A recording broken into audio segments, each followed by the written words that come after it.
존경하는 국민 여러분, 안녕하십니까? 한나라당 국회의원 박찬숙입니다. 오늘 저는 한나라당을 대표해서 국민 여러분께 한나라당의 정강 정책을 말씀드리고자 이 자리에 섰습니다. 36년 동안 방송 생활을 하면서 수없이 카메라 앞에 서온 저지만 새삼 가슴이 두근거리는 것을 느낍니다. 얼마 전 저는 고향인 수원 영통에서 출사표를 던졌습니다. 출마 이후 영통 곳곳을 발로 누비면서 많은 시민들을 만났습니다. 메탄 시장에서 아파트 단지 상가에서 수많은 영통 주민들을 만나 많은 이야기를 나누며 주민들이 바라는 게 무엇인지 속 이야기를 많이 정말 들었습니다. 한나라당에 호의적인 분들도 계셨고 그렇지 않은 분들도 있었습니다. 열심히 들으면서 한 가지 깨달은 것이 있습니다. 이 시대를 사는 대한민국의 보통 사람들은 많은 것을 바라지 않는다는 사실입니다. 국민들은 무리하지 않은 아주 소박한 바람만을 가지고 계셨습니다. 국민들은 일하고 싶은 사람은 일자리를 가질 수 있어야 한다고 생각하고 계셨습니다. 장사하는 분들은 빚지지 않고 생계를 꾸려나갈 수 있기를 바라고 계셨습니다. 자녀들이 충분한 교육을 받기를 바라고 계셨습니다. 부모가 돈이 없다는 이유로 자녀가 대학 진학을 포기하는 일은 없어야 한다고 생각하고 계셨습니다.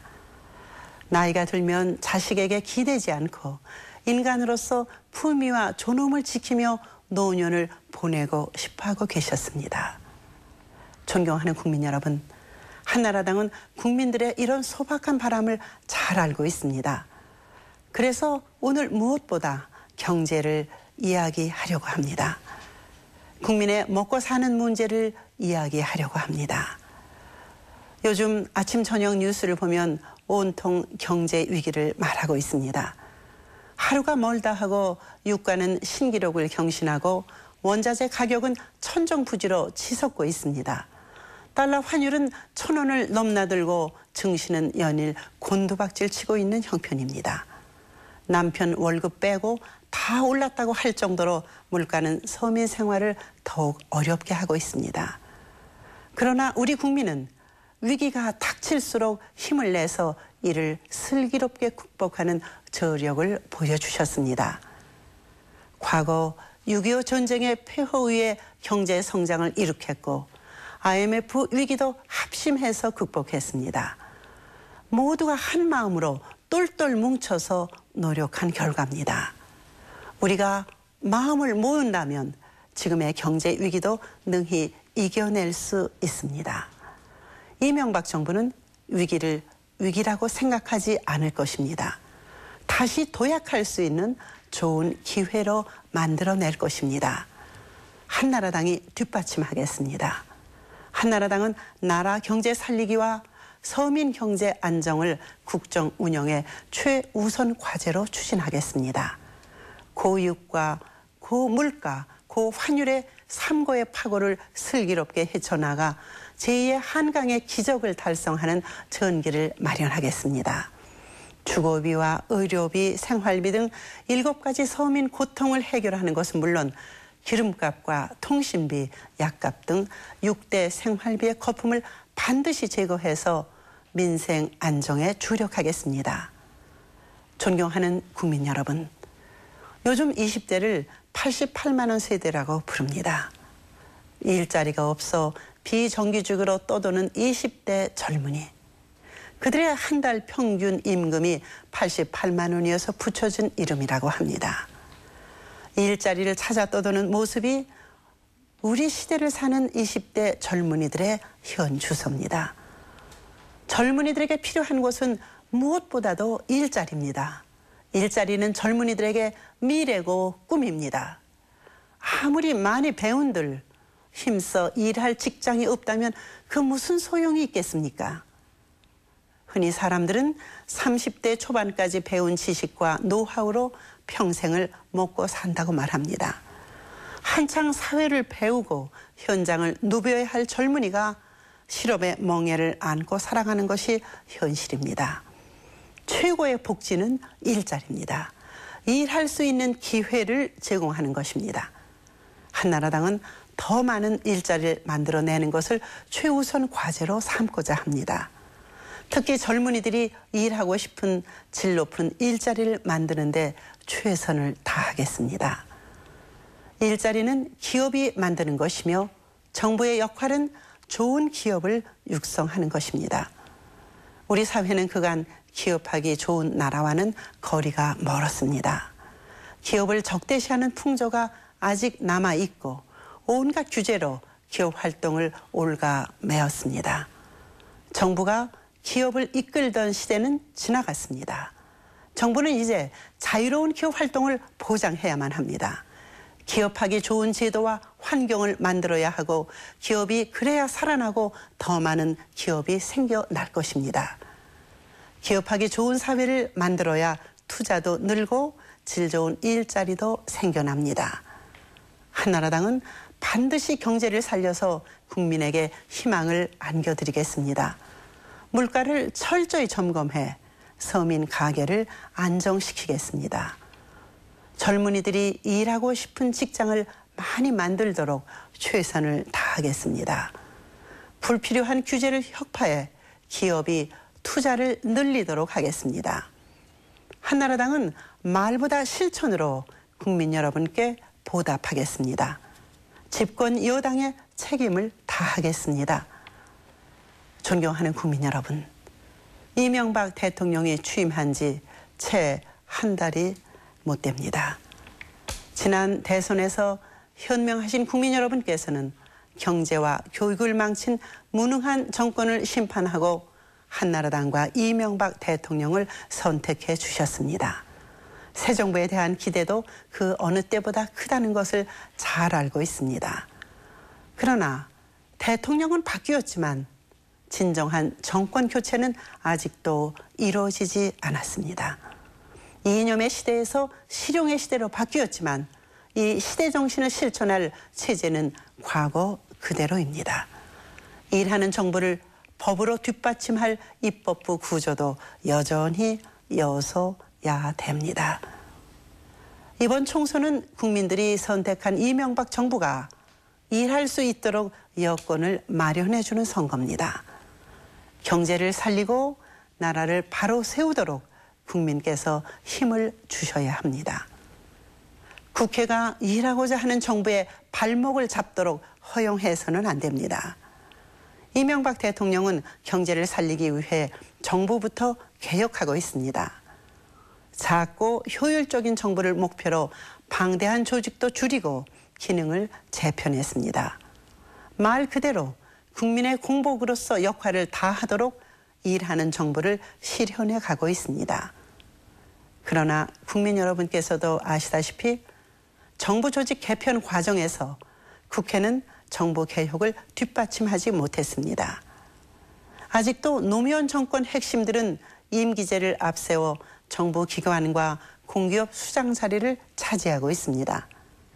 대통령은 바뀌었지만 노무현 체제는 여전히 지속되고 있는 것입니다. 국민들이 아시겠지만 공기업의 낭비와 도덕적 해이는 도를 지나치고 있습니다. 오죽하면 신이 내린 직장이라는 비아냥을 듣겠습니까? 정부 기관과 공기업 혁신 없이 경제 활성화는 기대할 수 없습니다. 공공부문에서 자기 혁신을 보이지 않으면서 어떻게 국민의 희생을 요구할 수 있겠습니까? 노무현 코드 인사들이 어떻게 이명박 정부를 뒷받침하시겠습니까? 무능한 국정 파탄 세력의 새 정부 발목 잡기를 더 이상 허용해서는 안 됩니다. 이번 총선에서는 정치권도 변화해야 합니다. 과거의 정치 체제로는 새 정부 정책을 뒷받침할 수가 없습니다. 10년간 쌓인 폐단을 시정하려면 이명박 정부와 한나라당에게 힘을 주셔야 합니다. 이번 총선은 우리나라가 전진하느냐 아니면 과거에 묶여 또다시 정체의 늪에 빠지느냐 하는 중대한 선택입니다. 새 정부가 일할 여건을 마련해 주십시오. 이명박 정부 한나라당에게 일할 기회를 주십시오. 기회를 줘도 잘못한다면 기꺼이 국민의 심판을 받겠습니다. 한나라당에게 힘을 실어주십시오. 존경하는 국민 여러분, 대한민국은 올해 건국 60주년을 맞이했습니다. 대한민국 60년 역사는 참으로 자랑스러운 역사였습니다. 6.25 전쟁의 폐허 위에 한강의 기적을 이뤄 산업화 시대를 성공적으로 일궈냈습니다. 뿐만 아니라 인권과 민주주의를 구현한 민주화 시대를 완성했습니다. 이제는 대한민국이 세계 중심 국가로 도약할 차례입니다. 우리 사회는 선진화를 향해서 나가야 합니다. 이명박 대통령은 취임사에서 올해를 선진화의 원년으로 삼자고 역설했습니다. 한나라당은 선진사회 초석을 놓는 데 모든 역량을 투입하겠습니다. 무엇보다 기초적인 법과 질서를 확립하겠습니다. 법과 질서를 무시하고 집단 행동을 내세우는 띠법이 통하는 관행을 없애겠습니다. 실체적 진실을 외면한 채 여론을 부추기는 정서법도 청산해야 합니다. 가장 기초적인 법과 상식이 통하는 사회를 만들어야 합니다. 선진화는 여기에서부터 출발할 것입니다. 나라의 선진화를 위해서는 과감한 규제 혁파로 정책과 제도를 세계적 수준으로 끌어올려야 합니다. 정부 조직을 축소해서 작은 정부를 꾸린 것도 그 때문입니다. 국가가 기획하고 민간을 선도하던 시대는 지나갔습니다. 개인의 창의와 기업의 자유 경쟁을 간섭할 수 없습니다. 세금을 줄이고 각종 준조세 부담을 대폭 완화해서 기업과 개인의 경쟁력을 높여 나갈 것입니다. 선진화된 사회는 성장의 혜택이 국민 모두에게 돌아가고 소외된 사람을 돌보는 따뜻한 사회입니다. 선진 사회는 무한 경쟁이 난무하는 정글이 결코 아닙니다. 경쟁에서 낙오된 사람들이 재기할 수 있도록 할 것입니다.